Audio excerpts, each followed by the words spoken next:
Falar sobre o golpe em Omã em 1970 não se limita a ser apenas uma transferência de poder entre um sultão e seu filho.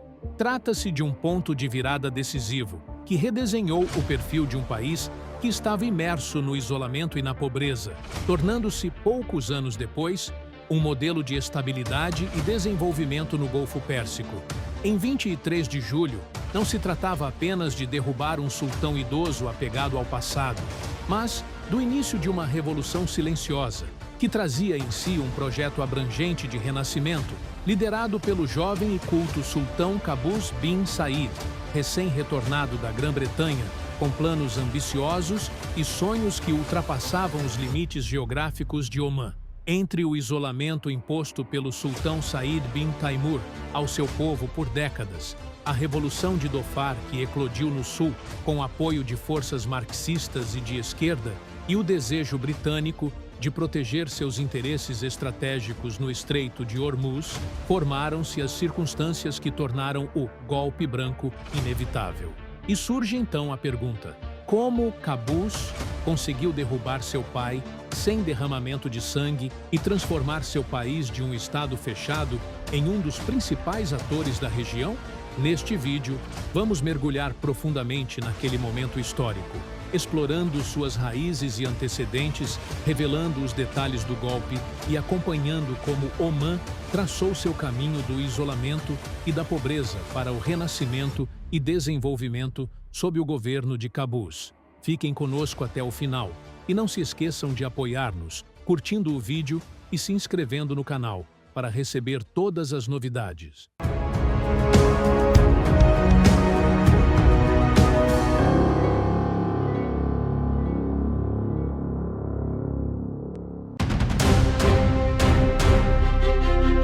As raízes do sultanato de Omã remontam à metade do século XVIII, quando a família Al-Bu Said fundou seu estado em 1744. Esse foi o início da criação de um importante império na região do Golfo Pérsico, estabelecido pelo Imam Ahmad bin Said Al-Bu Said, que começou a unificar as tribos omanenses sob sua liderança. Desde então, os governantes da família Al-Bu Said se sucederam, estendendo seu período de domínio por várias décadas, conseguindo construir um estado soberano, apesar dos muitos desafios enfrentados ao longo da história. Em 1932, o sultão Said bin Taimur assumiu o trono em um período sensível, quando Omã enfrentava grandes desafios políticos, tanto internos quanto externos. Naquela época, o país sofria de pobreza extrema e a infraestrutura ainda não havia se desenvolvido de forma significativa. Com o início do reinado do sultão Said, foi adotada uma política econômica e social isolacionista, que impôs ainda mais isolamento ao país e impediu qualquer progresso notável. O poder do sultão Said bin Taimur baseava-se em um estilo de governo rigoroso, com adesão total ao isolamento em relação ao restante do mundo, tornando Omã um dos países mais isolados globalmente. O país não mantinha contato efetivo com as comunidades internacionais ou mesmo com seus vizinhos, limitando-se a relações muito reduzidas com algumas potências ocidentais, como a Grã-Bretanha, que desempenhava um papel importante no apoio ao sultão.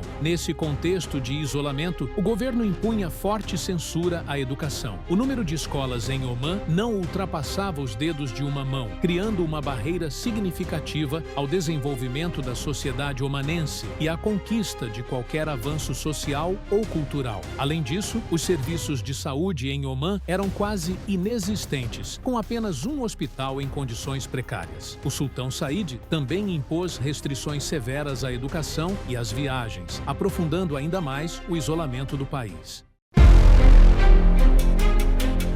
O sultão Qaboos bin Said nasceu em Salalah em 1940, em uma família governante cujas raízes remontam à rica história de Omã.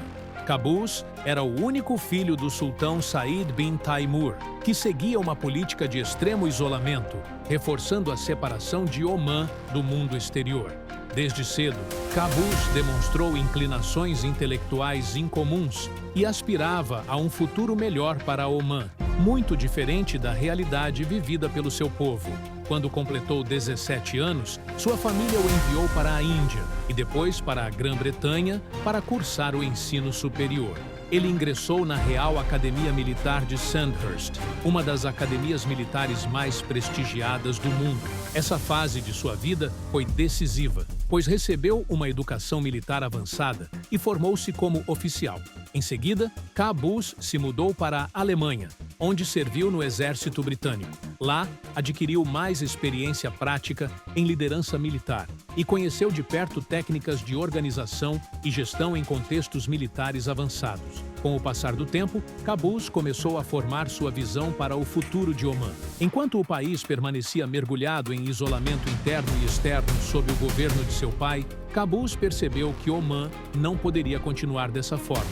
Enquanto os países do Golfo avançavam em diversos setores, Omã permanecia regido por políticas antiquadas, perdendo sua posição na região. A distância entre as aspirações de Qaboos e as de seu pai crescia cada vez mais. E ele estava certo de que Omã precisava urgentemente de mudanças para acompanhar as grandes transformações que ocorriam no mundo árabe e no mundo. Qaboos retornou a Omã em 1964, mas seu pai o manteve em residência forçada no Palácio de Salalah, temendo suas ambições reformistas. No entanto, esse isolamento se tornou um impulso para traçar um novo rumo para o país. Ele começou a planejar uma revolução abrangente, tanto política quanto social, ciente de que Omã não podia permanecer estagnado. Apesar das restrições, conseguiu conquistar apoiadores dentro e fora do exército, especialmente entre os jovens oficiais que compartilhavam seu desejo de mudança e modernização. Essa fase foi decisiva na formação de sua mentalidade de líder. Sua visão se consolidou. Omã precisava de um governante capaz de implementar uma transformação gradual baseada em objetivos claros, visão que preparou o terreno para seu histórico golpe de Estado, inaugurando uma era de renascimento e progresso para o país. No início da década de 1970, a situação política no sultanato de Omã tornou-se ainda mais complexa devido ao aumento da Revolução de Dhofar, que representava uma ameaça direta ao regime sultanato, liderado pelo sultão Said bin Taimur. A Revolução de Dhofar eclodiu em 1965 e, naquele período, tornou-se um ponto central de conflito entre as forças tradicionais, representadas pelo sistema sultanato, e as forças revolucionárias que defendiam mudanças sociais e políticas.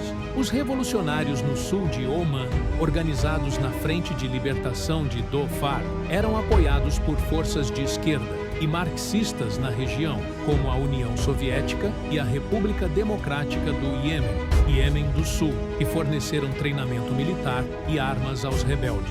Esse apoio tornou a Revolução de Dhofar ainda mais complexa e perigosa para o regime. A revolução não se limitava a reivindicações por direitos políticos e sociais, mas buscava também espalhar ideias nacionalistas e de esquerda, em completo contraste com o sistema sultanato, que se opunha a qualquer forma de modernização ou abertura ao mundo. O apoio soviético à Frente de Libertação de Dhofar, por meio do treinamento dos rebeldes e envio de armas, representava um grande desafio para o sultão Said bin Taimur. Enquanto Omã precisava urgentemente de assistência militar britânica, o apoio oferecido pelo Reino Unido era limitado e insuficiente para enfrentar essa crise crescente. Durante a década de 1960, os britânicos começaram a reduzir sua presença militar na região e questionavam a capacidade de Omã de combater uma insurgência prolongada no sul, sem assistência externa contínua. No plano interno, o sultão Said começou a enfrentar pressões crescentes dentro da própria família governante. Embora fosse considerado o topo da hierarquia política em Omã, alguns membros da família começaram a questionar suas políticas autoritárias e seu isolamento extremo.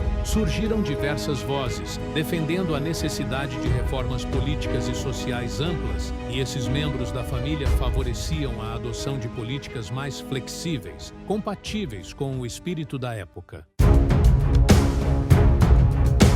Na manhã de 23 de julho de 1970, um grupo de oficiais omanenses leais ao sultão Qaboos bin Said tomou ação, com apoio e coordenação de alguns conselheiros britânicos, em um movimento que representou uma grande virada na história moderna de Omã.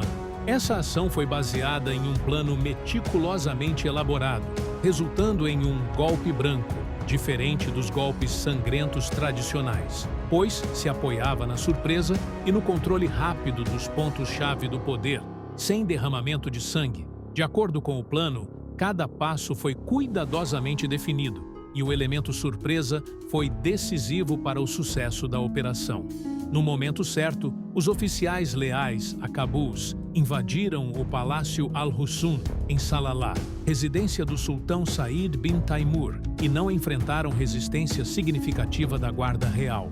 Isso permitiu que os oficiais assumissem o controle da situação com rapidez e eficiência.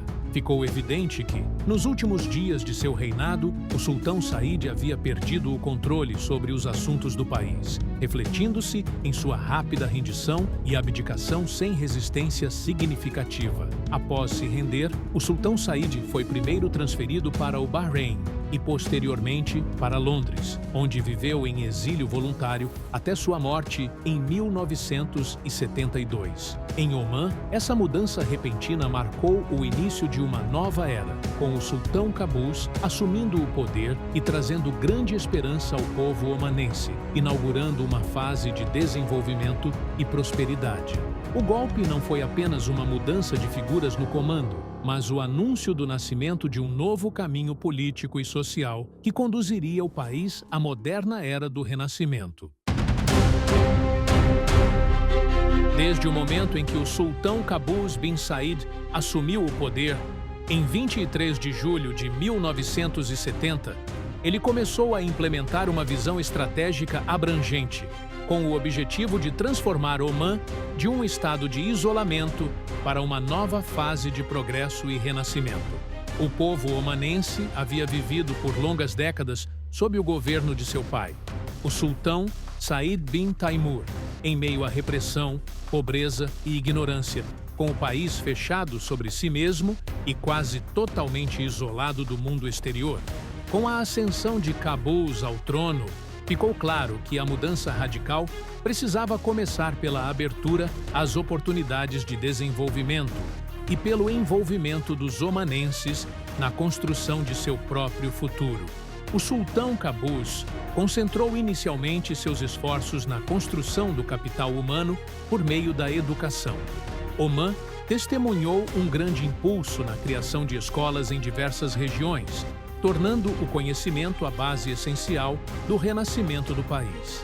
As reformas não se limitaram à educação, estendendo-se ao setor de saúde, com a construção de hospitais e centros médicos em cidades e vilarejos, garantindo aos cidadãos o acesso a cuidados de saúde que haviam estado ausentes por muitos anos. Paralelamente, o Estado iniciou a construção de infraestrutura moderna, estradas, portos e aeroportos, conectando Omã ao mundo, saindo do isolamento e abrindo portas para empregos e desenvolvimento econômico abrangente. No plano político, Cabuz buscou envolver o povo na administração do país através da criação do Conselho Consultivo, Majlis al-Shura, marcando o início de um caminho gradual rumo à democracia. Embora o sultão mantivesse o poder supremo, o Conselho passou a ser um espaço para a expressão de opinião e deliberação, promovendo uma cultura de participação no sistema político omanense e estabelecendo uma base para o trabalho coletivo.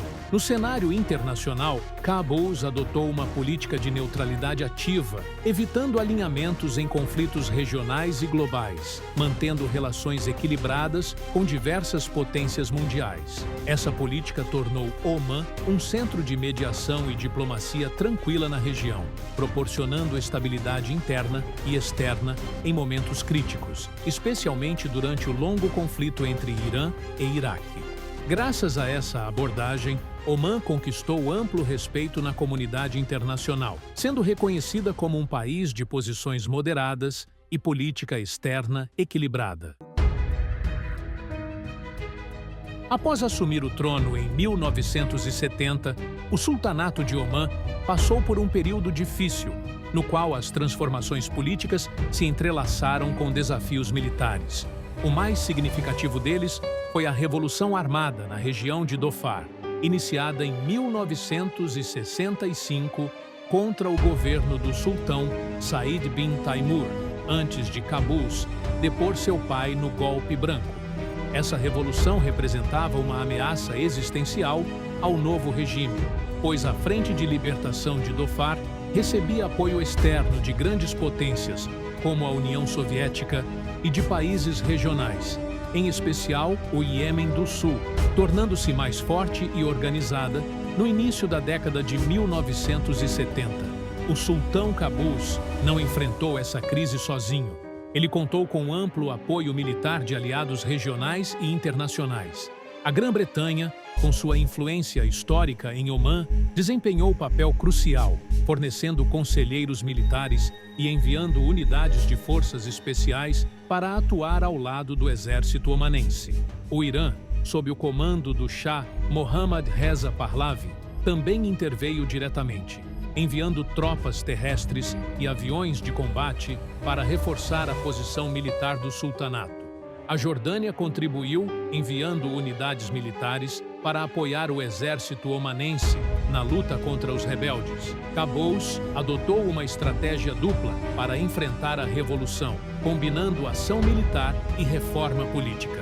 Além das operações extensas contra os redutos dos rebeldes nas áreas montanhosas e estratégicas de Dhofar, ele trabalhou para melhorar as condições sociais e de vida na região, concedendo anistia geral aos rebeldes dispostos a se render, permitindo sua reintegração à sociedade. Essa política dupla ajudou a fragmentar a Frente de Libertação de Dhofar, que passou por divisões internas entre facções marxistas e conservadoras, enfraquecendo sua capacidade de continuar o conflito. Com o passar dos anos, a balança de poder começou a pender gradualmente a favor do sultão, que conseguiu recuperar o controle da maioria das áreas estratégicas e apertar o cerco aos rebeldes. Em 18 de novembro de 1976, o sultão Qaboos anunciou sua vitória final sobre a revolução, afirmando o controle completo sobre Dhofar e unificando o sultanato sob seu governo, superando assim o desafio militar e político mais perigoso